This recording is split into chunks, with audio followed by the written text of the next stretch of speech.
Currently, over a dozen House Democrats are pushing for a bill that would give money to state and local governments in order for them to do their own gun buyback programs. Recent trends show voters can expect to hear a bit more vulgarity on the campaign trail as 2020 nears. Senator Harris is pushing for a bill in the Senate that would spend up to $13 billion to build affordable housing. So far, Cory Booker has brought on a faith outreach advisor to help connect with religious voters.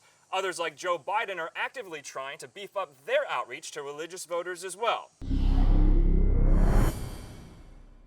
Many 2020 Democrats are demanding action from Washington on gun control. It remains a hot-button issue on the campaign trail 2 weeks after the deadly mass shootings in El Paso, Texas, and Dayton, Ohio. Several policies have been proposed, including a federal buyback program targeting more dangerous weapons. Andrew Kraft has a closer look. There are close to 400 million civilian-owned guns in America, and more 2020 Democratic candidates are calling for gun owners to turn over their weapons in exchange for money as part of a federal buyback policy. All this comes as the nation is still reeling in the wake of the deadly El Paso and Dayton mass shootings. Do you support a federal gun buyback policy? Yes, it's a good idea. We can get it done because the public is finally at the point where they are sick of it. It's sick of it. And I've got it done once before, and I can get it done again. But not all candidates agree on whether it should be mandatory or voluntary, or that it's even effective in reducing gun deaths. Let's look at this as a public health issue, but I don't support a mandatory one.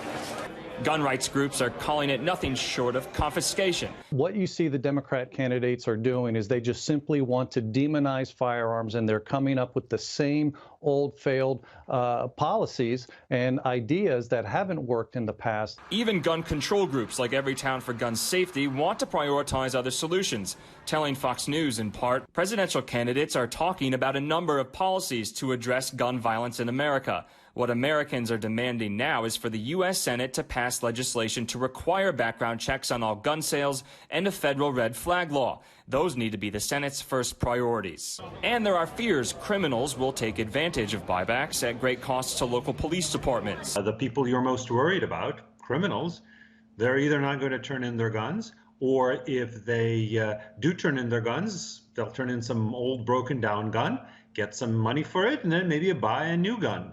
Currently, over a dozen House Democrats are pushing for a bill that would give money to state and local governments in order for them to do their own gun buyback programs, though it's unlikely to be considered in a GOP-led Senate.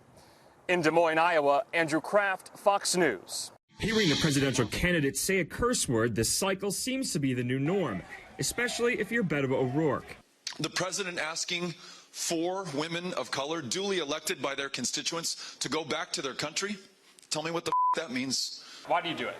Oh, I just try to speak as honestly as I can in the language that my fellow Americans use. But for a crowded field clamoring to set themselves apart and to take on President Trump, the cursing keeps on coming. And before it goes down, sends out a tweet that pisses off the entire country of Denmark.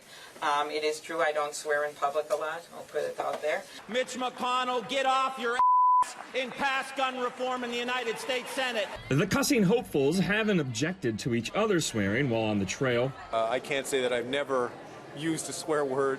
Sorry, children, I swore on Comedy Central this week. You know, look, people should be whoever they are. And it's not just Democrats. President Trump has sworn several times at campaign rallies. The Democrats have to now decide whether they will continue defrauding the public with ridiculous bullshit. But political scientists say we are witnessing a sea change in campaign rhetoric that hasn't been seen before. This is a new political world, and I think part of the reason we're seeing more of this loose language on the campaign trail is because the politics are so much different. We went from a politics of it being PG to being PG-13 and sometimes R. Voters are mixed over the potty-mouth politicos, but many say it would not change how they'd cast their ballot. Is this what you really want the kids to do? And cursing is just not, you can have other words. Most of us, or the people that I know, swear regularly anyway, so it's just, you know, it's like talking to someone that you already know. Professor Rottinghouse says recent trends show voters can expect to hear a bit more vulgarity on the campaign trail as 2020 nears. In Austin, Texas, Andrew Kraft, Fox News. 2020 Democratic candidates across the board are calling for more affordable housing to get people off the streets. But homelessness advocates on the ground in Los Angeles say the crisis will take much more than that. We need a FEMA-like Red Cross-like, National Guard-like, not National Guard and is bringing the guns, but Army Corps of Engineers needs to come in, and we need to figure out immediately how to get 44,000 people off the streets. Julian Castro and Beto O'Rourke have witnessed the crisis firsthand in visits. I'm not going to criminalize desperation. I've said this with regard to homeless, I've said this with regard to immigrants. The reason we have Skid Row in the first place is we've tried to compartmentalize or ghettoize poor people in certain parts of a given community or a given state.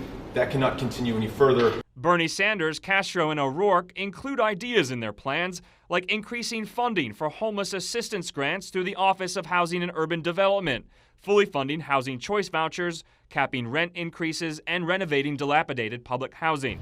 But for those who study the issue, they say many plans are not hitting the mark. That they don't do enough to think about how we prevent families from becoming homeless. It's still something that is just emerging, and most of the candidates have not yet addressed. The number of homeless people has increased over the last year in Los Angeles County.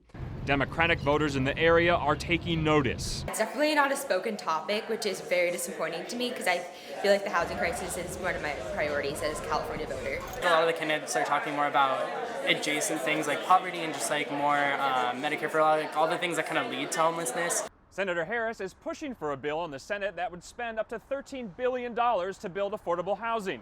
Republican critics say the high price tag won't have an impact in reversing the problem. In Los Angeles, Andrew Kraft, Fox News. Religious African-American voters are a powerhouse in South Carolina, a state that will be an early test for Democrats hoping to be the party's nominee against President Trump. Yet a crowded 2020 Democratic field is splitting the key voting bloc. Many are trying to break into former Vice President Joe Biden's commanding lead there.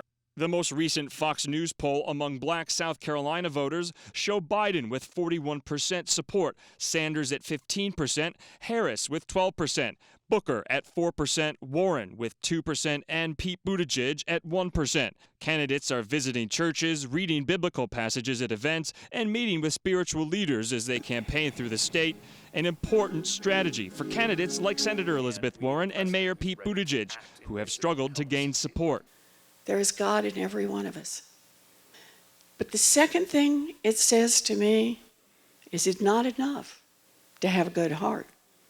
It is not enough to recognize the God. You must act. As everybody here knows, God does not belong to a political party in this country. And we are supposed to walk in humility and seek out leaders with the hearts of servants. Some voters are taking notice. They're looking for a Democrat who shares their Christian values. I believe that God comes first. And if I don't hear anything pertaining to Christ, then of course it does not pique my interest at all. I think that they have to come into our community, talk to us, identify with the things that we are concerned about, and hopefully they can learn our ways, our culture, and then we can become better from that perspective. African-American voters make up more than 60% of the Democratic primary electorate in the state. Their support can propel a candidate toward the nomination. So far, Cory Booker has brought on a faith outreach advisor to help connect with religious voters. Others like Joe Biden are actively trying to beef up their outreach to religious voters as well. In Columbia, South Carolina, Andrew Kraft, Fox News.